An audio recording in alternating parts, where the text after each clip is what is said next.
मैं ज्यादा भाषण करना तो नहीं चाहूंगा। लगातार 4 दिन से बोल ही रहे मेरे भाई अनितोष भाई ने बताया।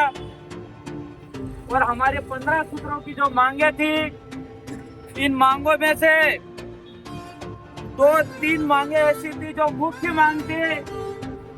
कहीं कहीं सरकार पीछे हट रही थी, प्रशासन कहीं दबाव में था, इस मांगों को माना नहीं जा रहा था। लेकिन आप सबके संघर्ष और आप सबका ये धरना जारी रहा। आपकी ताकत से हमारी ये मांगे मानी गई।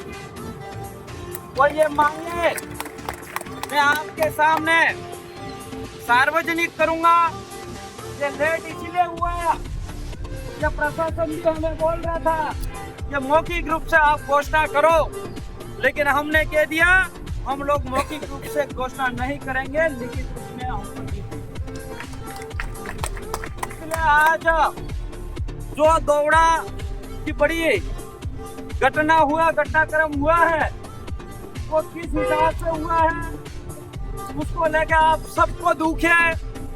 जब 3 दिन पहले हम दौड़ा थाने के सामने धरने पे बैठे थे, उस समय चाहे वार्ड पंच जनप्रतिनिधि हो, चाहे सरपंच हो, चाहे डेलीगेट हो, चाहे समाज सेवी हो, चाहे किसी भी संगठन का हो, चाहे किसी भी पार्टी का हो, वो दिल की आवाज से बोल रहा था कि इस थाने के अंदर ये सीआई इतना लापरवाह है, ये कांस्टेबल इतना लापरवाह है, ये एएसआई इतना लापरवाह है, ये खुलेआम बोल रहे थे। और हमारी सबकी मांग एक ही थी कि वो पूरा का पूरा थाने के अंदर जो कर्मचारी दोषी है उसको बर्खास्त किया जाए।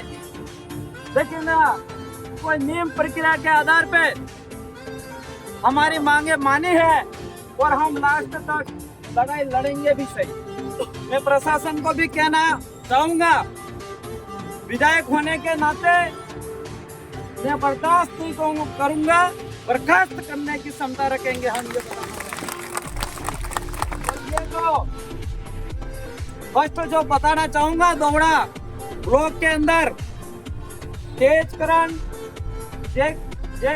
पुलिस निरीक्षण अधिकारी पुलिस थाना दौड़ा सस्पेंड। उसके बाद जो 4 नीचे के कार्मिक है उनके मैं नाम सुनाना चाह रहा हूँ।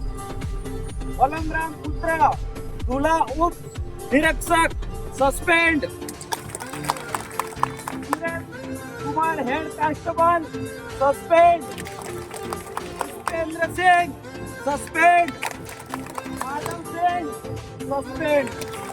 ये सब आपकी ताकत से हुआ है। ये आवाज मेरी नहीं थी, ये आवाज आपकी थी। साथियों, सोशल मीडिया पे काफी सारी बातें भी चल रही है। ये विशेष जाति से विधायक टारगेट कर रहा है, लेकिन मेरा भाई भी होगा तो भी मैं नहीं छोड़ूंगा इस चीज से। इसके अंदर हमारे समाज के भी है एक भाई, हमें भी दुख होता है। लेकिन ये पुलिसकर्मी जब उनके पास वर्दी होती है, हाथ में लाठी होती है, बिना गलती से सिंगम के रूप में काम करते हैं, वो हमें दुख होता है। इसलिए हम आपको साथ नहीं दे सकते।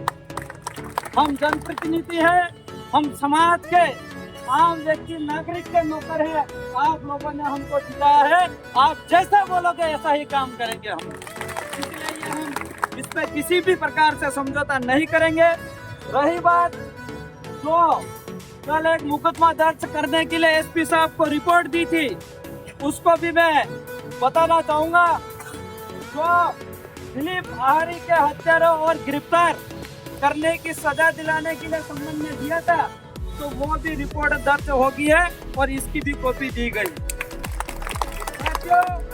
इसके अलावा एक अपनी मांग थी कि सरकारी नौकरी, वो जो हमारा परिवार है, दिलीप भाई परिवार के पिताजी 10वीं फेल है और उनकी एक बहन है, वो जीएनएम नर्सिंग कर रही है, शायद 3rd ईयर चल रही है, और एक छोटा भाई है उनका गोविंद भाई है, 12वीं में पढ़ रहा है और इसकी 17 साल की एज है।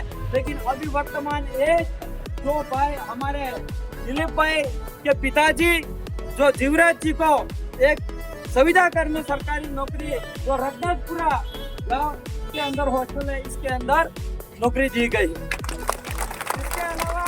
2 महीने के बाद, वो 1 साल के बाद एक माँ बाड़ी जो उनका बच्चा है उनको दी जाएगी। ये दोनों है। मैं ज्यादा बातें नहीं करते, इससे आगे जो हमारी मांगे थी लगभग मानी गई है। मेरे से पूर्व में जो एमपी साहब ने भी विवरण सहित बताया था, इसलिए मैं अभी लेट हो रहे हैं, इसलिए ज्यादा बातें नहीं करते। हमारे बाद में जो वरिष्ठ रोज कांतिभाई आदिवासी दूसरी चर्चा करेंगे। इसी के साथ मेरा यहाँ पे विराम करता हूँ। सबको जय जोहार।